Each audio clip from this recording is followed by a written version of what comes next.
I remember a guy saying, I work on the garbage truck, and he's like, hey, part of walking with Jesus, you got to take out the garbage every day. You got to take it out. Because his point was, whatever you're doing, that is your platform. Yeah. Yeah, that's And don't feel bad that, I'm taking out garbage.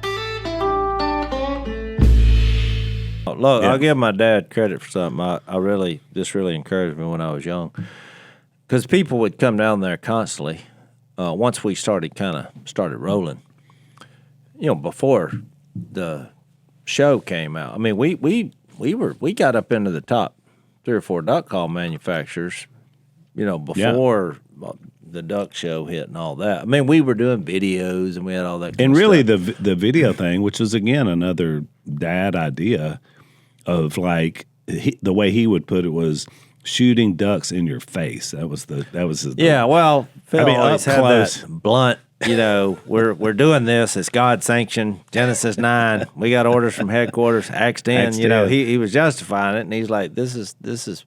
Remember when he used to quote the Declaration of Independence and all about the pursuit of happiness. He said, nothing makes me happier than blowing the head off a mallard duck. Yeah. And then he would talk about, but I love you. And but what I was going to say is a lot of people would come down and then they were like, well, we want to do what y'all are doing. And he would always be like, well, maybe you're not cut out, to be a duck hunter. Yeah. And he used to read this Colossians 3, where it's like, whatever you do, work at it with all your heart as working for the Lord, not for men. And he's like, this is what we do.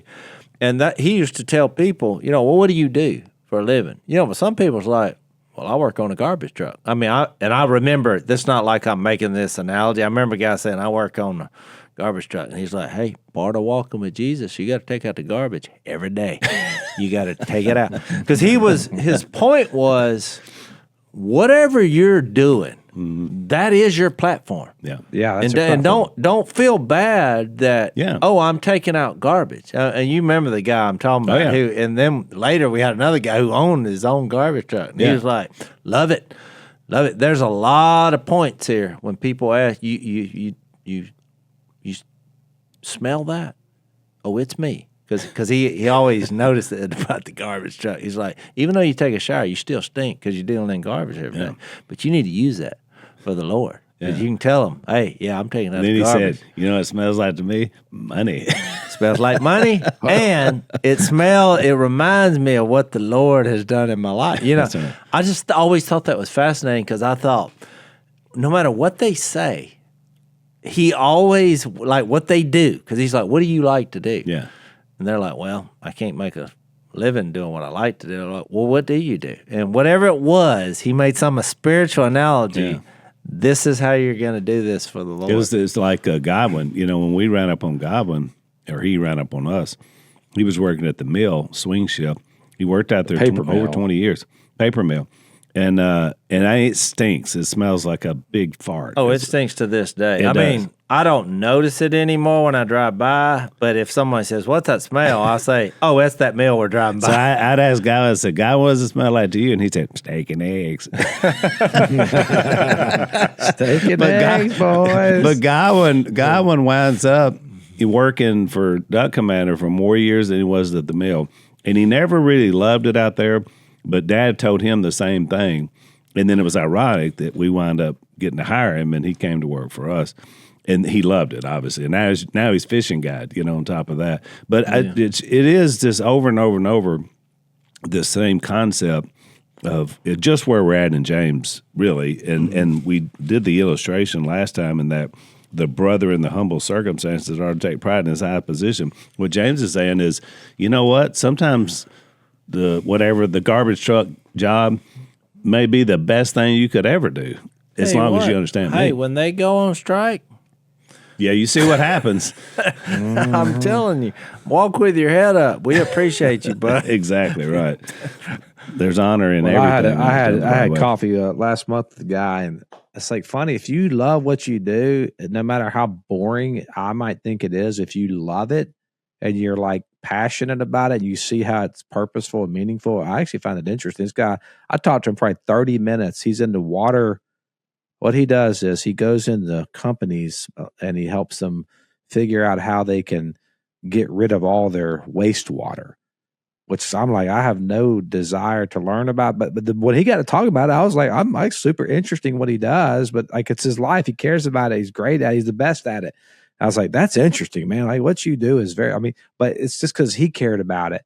And I think that, so many times the way we entered into the discussion about Christ and ministry is we think ministry is only the professional clergy. And so that's your sacred world. And then your secular world, that's where that's where you have to go do all the other stuff. And I used to tell these college kids all the time when we did college ministry, they'd say, I want to go into ministry. I'm like, no. Before you do that, you do realize if all of you go into professional ministry, then we have no Christians in the marketplace. And I actually believe the next revival that we're going to experience and maybe in right now, I think a lot of it's going to happen in the marketplace first, and then it'll move into the church.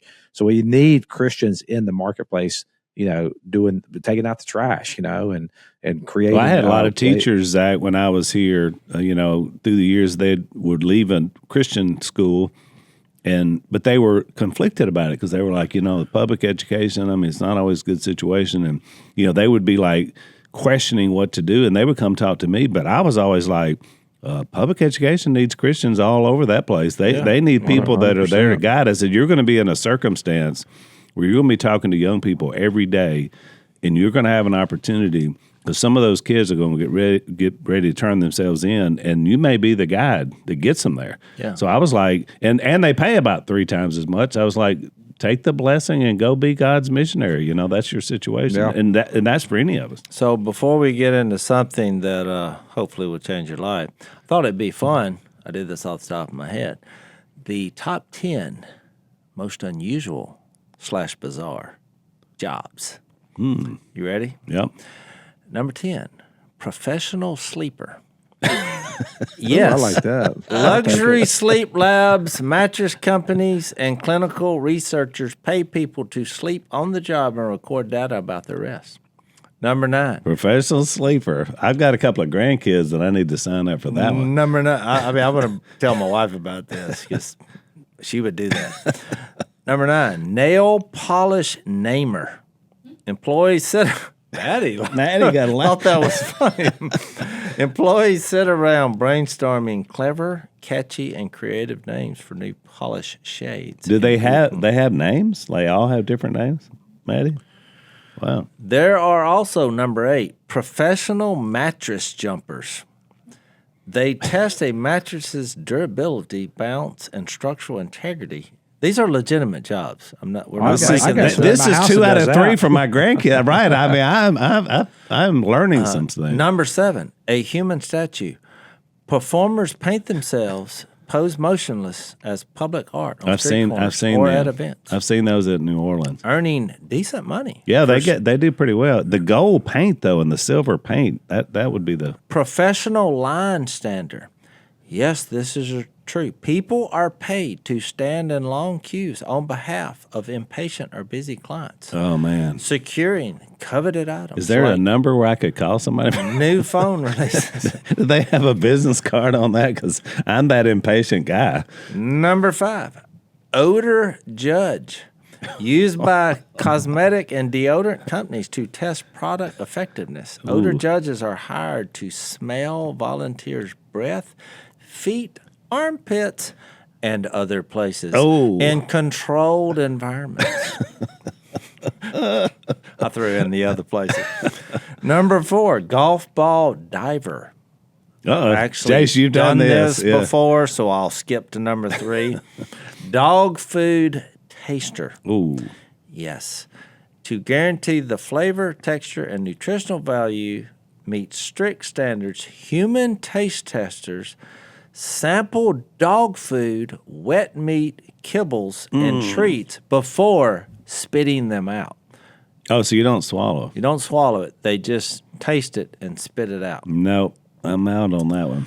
Gagging is optional. I think I'd rather smell the bad smells than eat the dog food. Number 2, professional mourner. which I'm familiar with this Yeah. because there's actually a story in the Gospels. Yeah, about the Where- wailers. They were professional mourners. You know So- who does that? Who can do that? Is Grace Burke, our friend. Oh, really? She can do that. She's a mourner. They have hired her before to like someone's turning 60 or something, and she shows up with this thing over her head, and she does all this wailing. Well, it says in certain cultures this is mandatory. Oh, yeah. It's a thing. just part of it. Yeah. They have number one, which I have my own number one, but their number one is a snake milker. Those brave specialists extract venom from highly poisonous snakes directly into jars. The venom is vital for creating life-saving antivenoms and pharmaceutical medications. I was going to put the number one job is the guy with the sign at every red light saying, I will work for food, but that is his job. Because he's there every day. There's a couple of them that I've seen for years. So I'm like, no, this is your profession to say I need some What's money. funny is he's always standing there, but I'm thinking somewhere on one of the parking lots in the surrounding area, he's probably got a nice F-150 pickup truck. Because, I mean, he's working hard. I'll give him credit. Yeah. He's there every day. But my point was, I just did that while y'all were talking, and I thought, actually, a lot of these things you could make a segue into something spiritual.